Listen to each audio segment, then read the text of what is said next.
The purpose of this video is to supplement what we talked about in lecture, just in case you didn't quite get all the steps for setting up and connecting your GitHub account with Jupyter Notebooks. So if you haven't done so already, go to GitHub and just sign up for an account. It doesn't really matter what email you've used.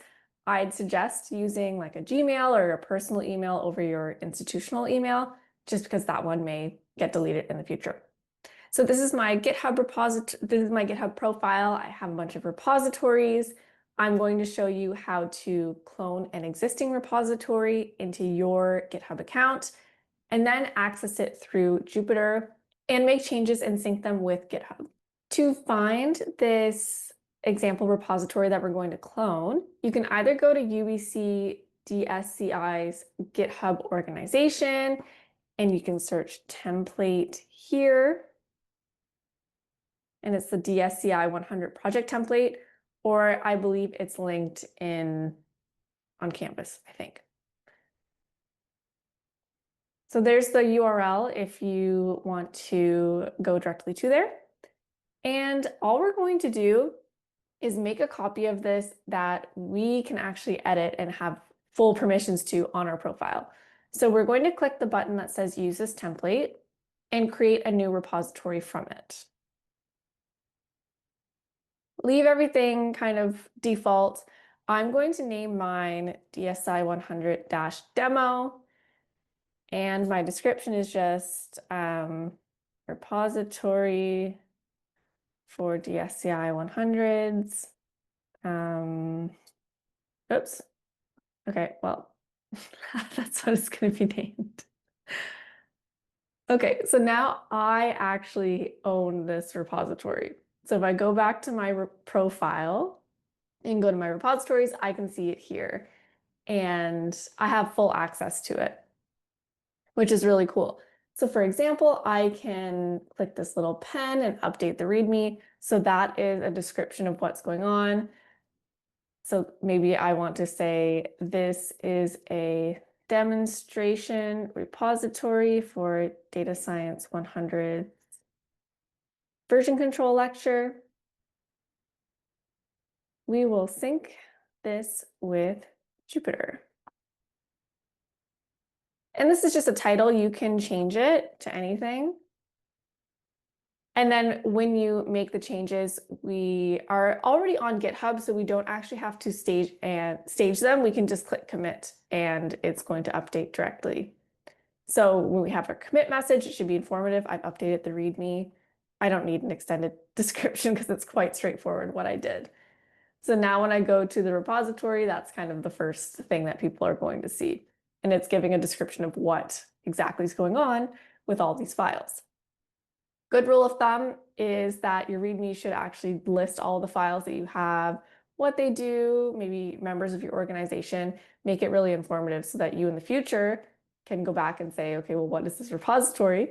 Or if someone is looking at it for the first time, they are actually able to read through and see what's going on.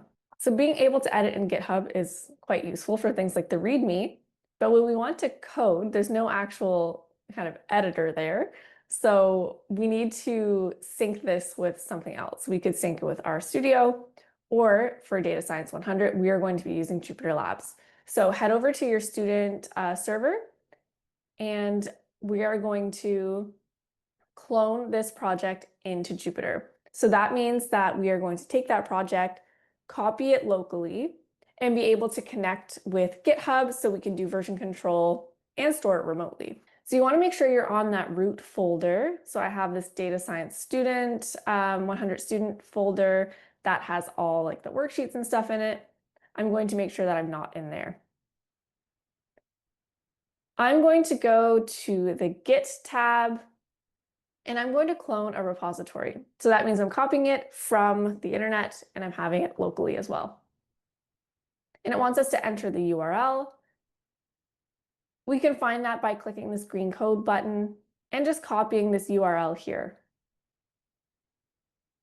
and pasting it and click clone.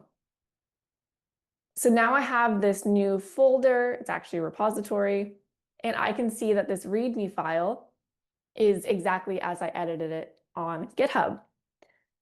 So now what I want to do is be able to edit things, add code, etc. on Jupyter and be able to sync it with GitHub. I'm going to add a second line. This is a second line I've added locally. Save that. But when we go to GitHub, I don't see that line because we need to stage it, commit it, and push those changes to GitHub. We may also want to add a completely new file. So let's add a notebook, go to the plus button, Python or R, it doesn't matter. I'm just going to add some sample code. Pretty classic.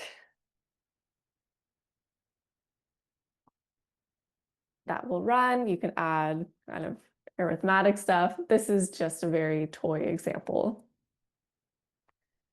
I'm going to rename this as my code something and make sure you save all the files. And again, I don't have that file on my GitHub yet. Okay, so I've modified some of these files. I've modified the README. I've added a completely new file called my code. And now I want to sync that with GitHub. So there are a couple of ways to do this. I can show you both. The first is sort of a point and click method. If you go to this Git tab over here, you can see your files. So I have my code.ipynb, which was untracked. So that's something that Git doesn't even know exists. I made it locally, hasn't seen this before. And I have a file that I've changed or modified. So README already existed and I added a line. To stage them, we're just going to click this plus button. I don't even know what this file is. And they're going to move to the stage section. And that means that I am ready to commit them. Let's write a little message. We'll call it my first commit, and I'll just say I added my code.ipynb and added a line to the README. To commit these, we are just going to, again, enter the kind of message, a description, and click commit. If it's the first time that you are using this repository on Jupyter, it's a little bit annoying. You have to do some login stuff. I'm going to enter this. So I entered my name and username, and I just clicked enter. So that was successfully committed. Let's go here.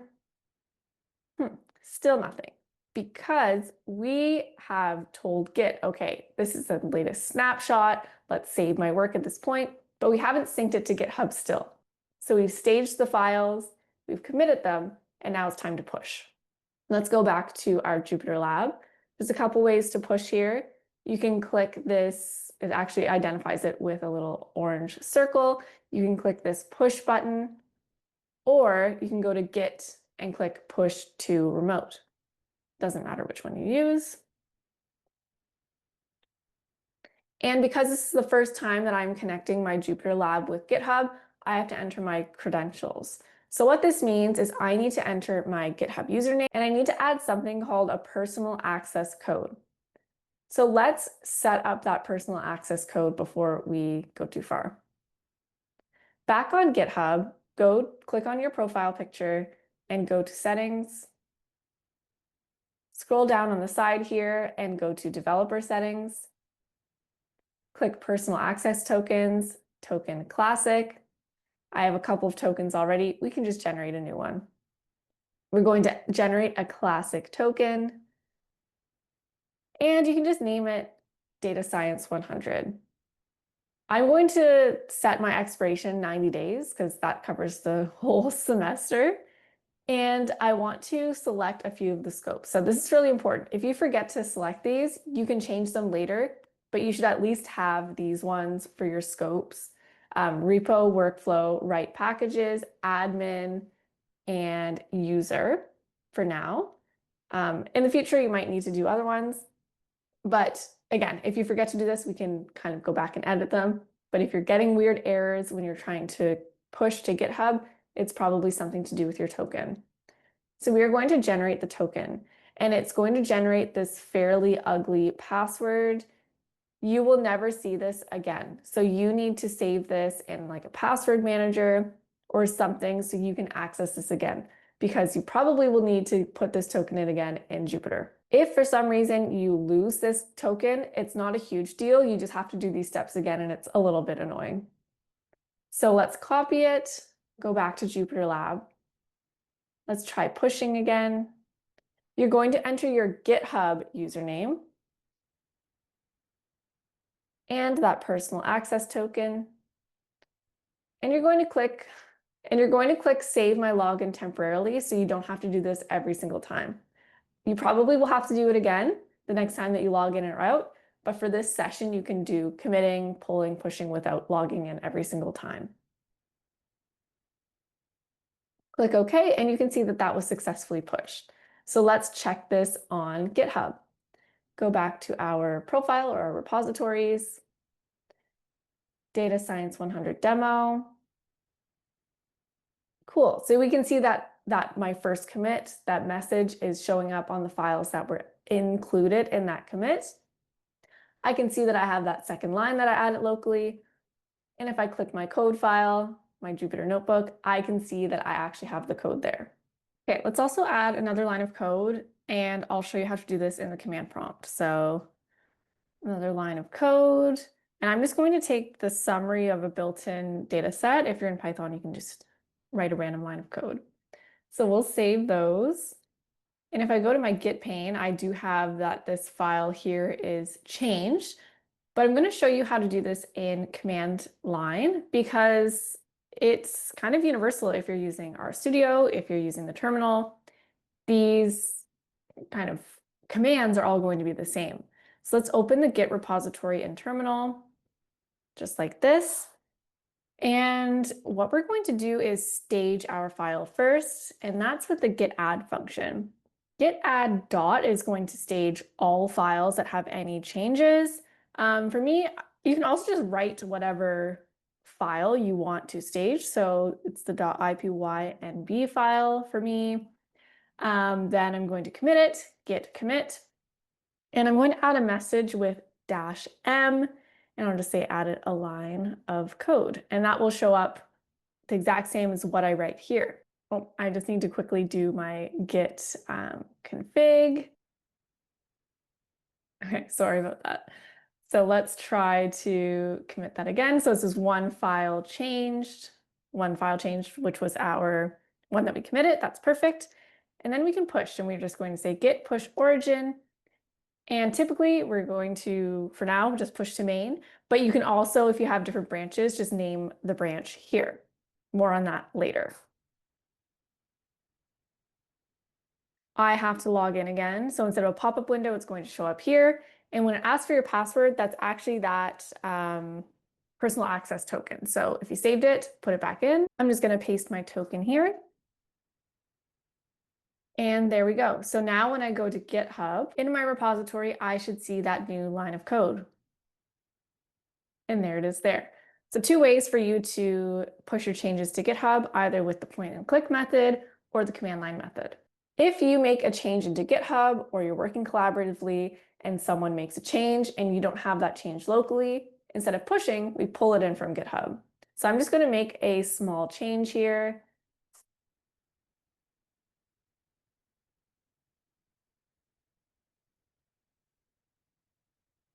So I added a line that says, this is a line I added on GitHub, but I don't have locally. Save those changes. So again, if I go to my files on Jupyter Lab, I don't have that line. What I need to do is pull in the changes from GitHub. And it's actually quite straightforward because I have GitHub and Git initialized in Jupyter. So I can go to my Git tab, or here, I can click the down arrow with the clouds, that's pulling in, or click Git pull from remote. And almost instantaneously, you can see that that was added. So this is really useful for working collaboratively, or if you happen to make changes just on the computer. So when you're working collaboratively, if you want to add other contributors to a project, you can do this in the project settings. So we're going to go settings up here, collaborators, And you can add people as collaborators. So remember, you can only really push and pull to repositories that you have access to or that you own. Obviously, you can't just have anyone on the internet mess up a bunch of repositories. So if you're working collaboratively, add your people here, and everyone can clone a copy of your repository, work on different branches, and merge them later. And that's kind of the gist of working with GitHub on Jupyter Lab. Feel free to leave any comments and I will try my best to answer them, but I hope you found this a bit helpful to supplement that lecture that we had this week on version control.